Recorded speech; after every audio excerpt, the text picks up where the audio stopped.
Okay, I'm making a video. This video is about, anecdotal evidence, and I'm saying it right now. There's no such thing as anecdotal evidence. There's only, see, if you don't know what anecdotal evidence is, it's when you tell a story based on observation, like saying that I'm wearing a green shirt today, which is true because you could see it in the video. See, if I said that to a college professor, the college professor will say that's anecdotal evidence because it's based on your personal experience. It's your personal experience that you're wearing a green shirt today. And you may think that's nuts. It's like, can is the college professor colorblind? I mean, can't he just see that you're wearing a green shirt? Sadly, this is what happened to the science community. Just I don't and that's how like the education system is nowadays. They like you learn stuff about logic, and I mean logic as in, you know I know what logic is. The logic that they teach in school nowadays, it's not actually logic. Um, it's all just a pyramid scheme. The thing is, everybody says that anecdotal evidence is not doesn't count as scientific evidence because anybody could just lie about anything. And they also say that it has to, in order for in order for it to not be anecdotal evidence, it has to be verifiable. And by verifiable, they mean by you have a source from somebody else. Yeah, especially if it's like a higher up. I mean, you can't just, like, nowadays you can't really say like I'm wearing a green shirt and it's green because everybody could see that it's green. You can't really say that anymore.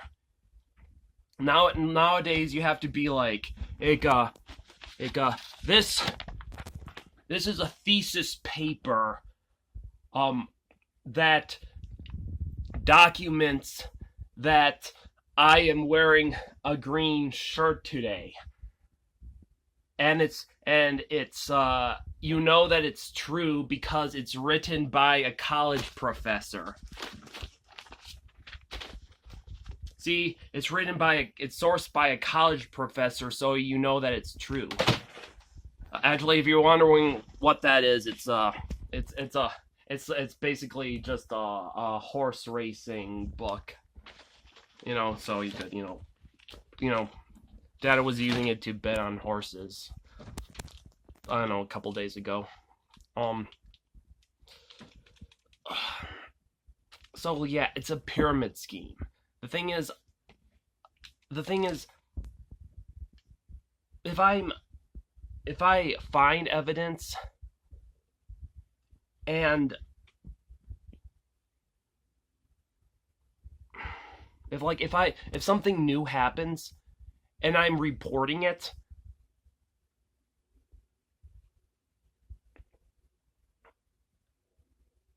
it's anecdotal evidence. But like everybody is like, well, it has to be bullshit because it's anecdotal evidence. Well, how am I supposed to prove that it's not bullshit if I'm telling the truth? And it just doesn't so happen that some college professor somewhere just conveniently has a piece of paper that literally said that there is a wait, did I say that there was a carnival somewhere? Is that what I said? Did I say a concert? I can't even remember what I said, but um uh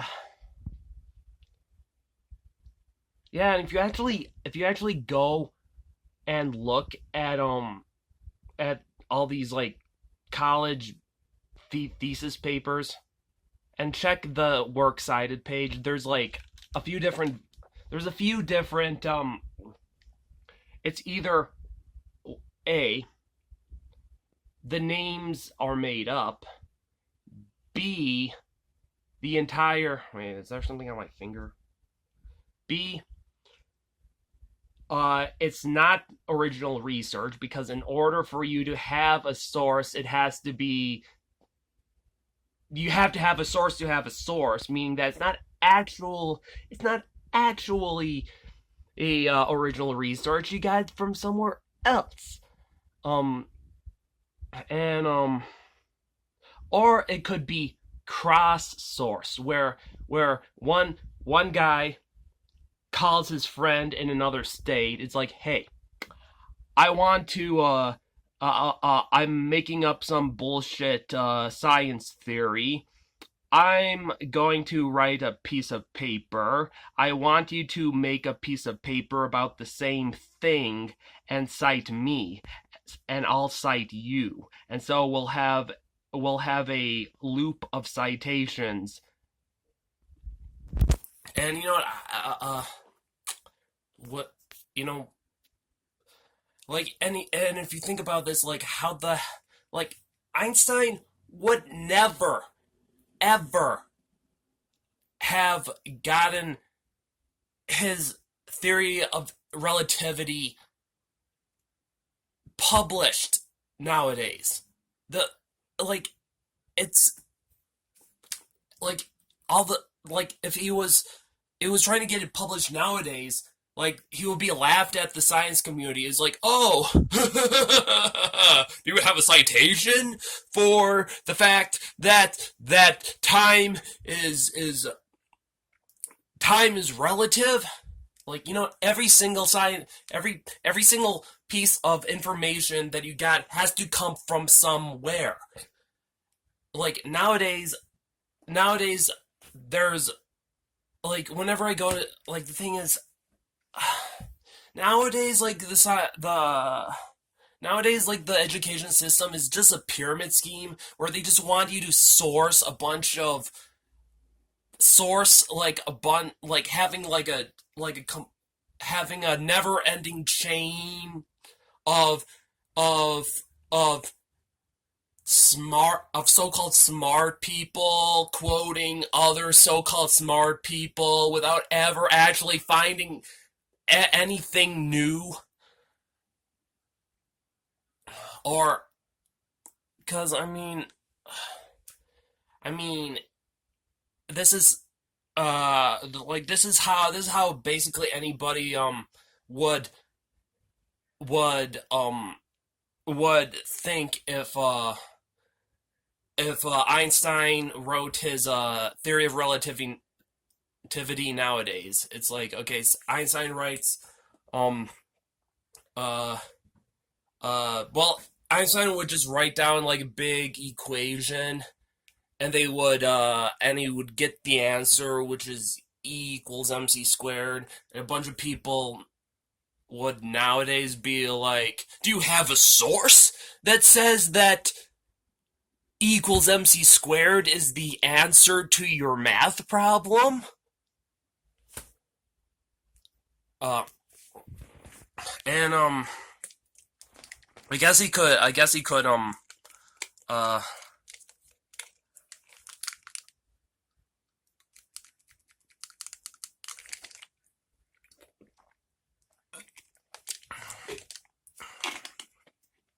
I lost my train of thought.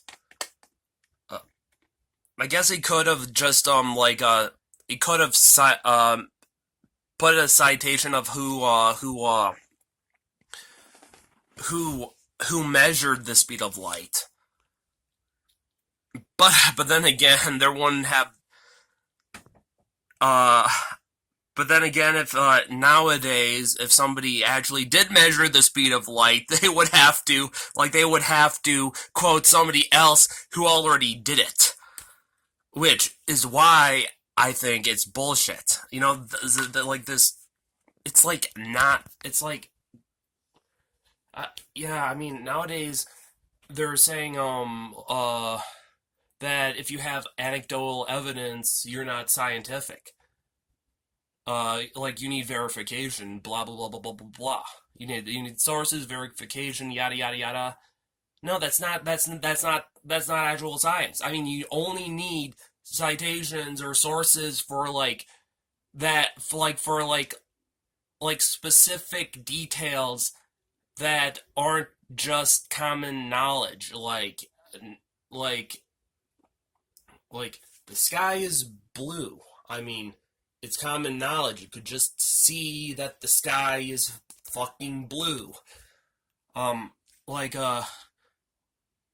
blue. There's like blood is blue unless you get stabbed and then the blood turns red. See, that would need a citation because it's not so obvious. Like so many.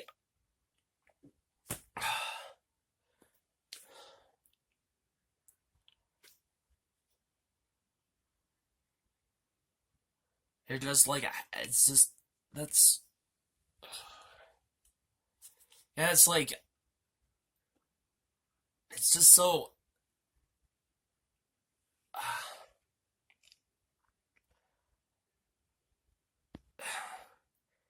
It's like, and the funny thing is, the ironic thing about it is that people, like people keep saying that it's Oh yeah, this is another thing I want to discuss.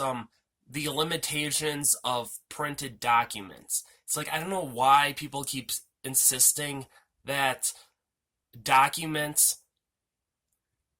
are the most scientific type of that text documents are the most scientifically sound way of providing information. They're not. I mean,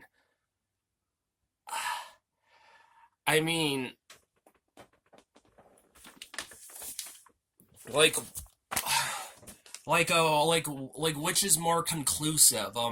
A science, a a a picture of a newly found species of animals, or just a piece of paper that just says there's a new species of animal. Which one would you believe more? I mean, anybody could write down there's a new species of animal called the flying gorilla. Uh, and and you could like if somebody actually took a picture of a flying gorilla, and it wasn't some stupid Bigfoot quality, and it wasn't some guy in a costume. That would be more like conclusive, because I mean, unless it's yeah. Yeah. And I mean, I'm not saying that pictures are perfect, because because I mean, technology has gotten so advanced that people are able to like digitally animate animate people and make it look like live action. But it's still a lot more difficult to do than just taking a piece of paper and just jotting down bullshit. I mean,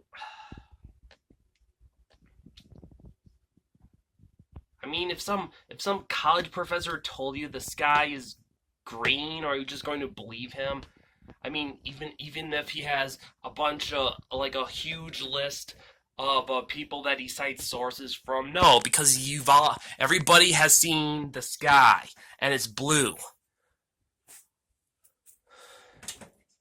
Well, aqua or turquoise or cyan or whatever specific name for it is. I mean,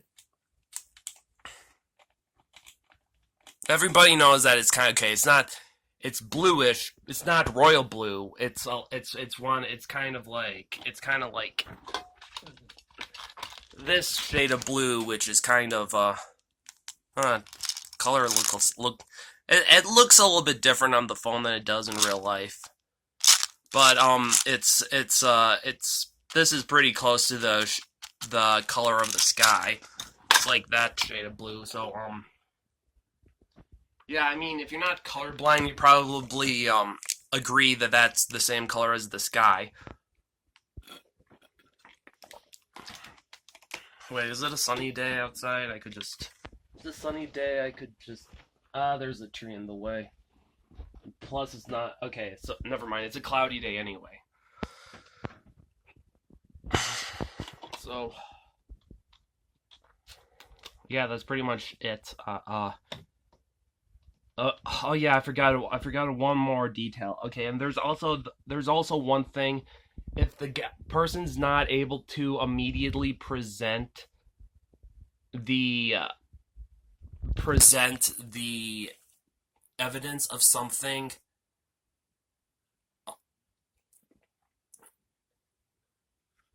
sometimes sometimes the evidence actually is there, you just have to look for it. Like if I said that if I said that I saw somebody getting murdered at the park today, like, and we're not directly at the park, uh, then what I'm saying would be so quote unquote anecdotal evidence. But you could but the other person could just drive to the park and to see if it's still there. See, see, like,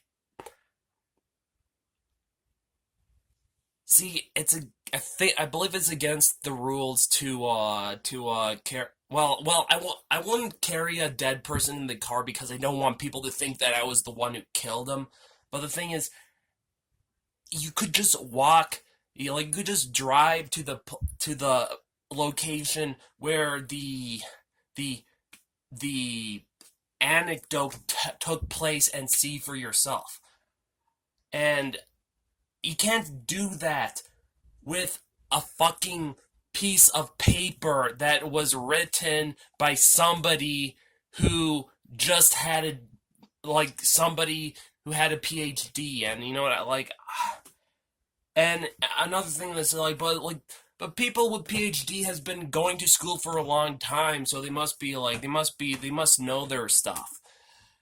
That's not exactly true. I mean, in Nazi Germany, teachers were teaching kids about social Darwinism. They were teaching kids that the Jews are inferior.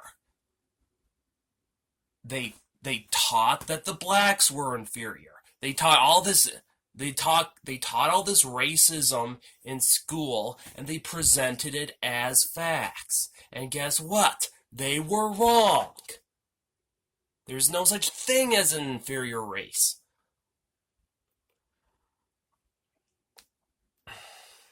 But people are still using the same exact logic that they did back in Nazi Germany. In fact, in fact,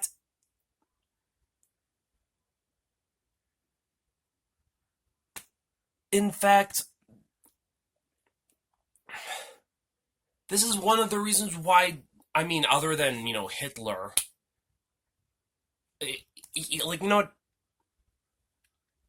actually, Albert Einstein made this exact same point back when he was in college. Hey, you know what? I actually have I just realized I actually have a citation. Albert Einstein. I'm actually citing Einstein because he left the